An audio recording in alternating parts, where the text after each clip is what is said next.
DRPS2. Mga kababayan, magandang araw po sa inyong lahat. Ito ang inyong gobernador na bumabati sa inyo ng maligayang Pasko at masaganang bagong taon. Ang Pasko ay panahon ng pag-asa, pagmamahalan at pagkakaisa.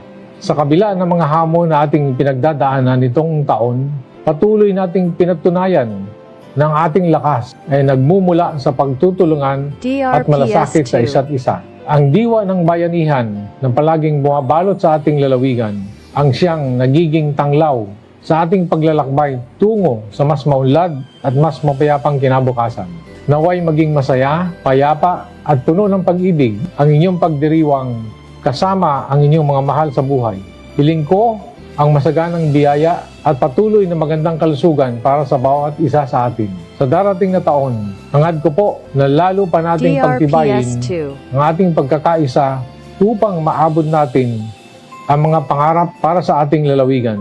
Kaisa po ninyo ako sa pag-asa para sa mas maliwanag na bukas para sa Marinduque. At huwag po kayong mag-alala, pinagsisikapan po naming lahat na mailagay sa maayos at siguradong lagay ang ating lalawigan.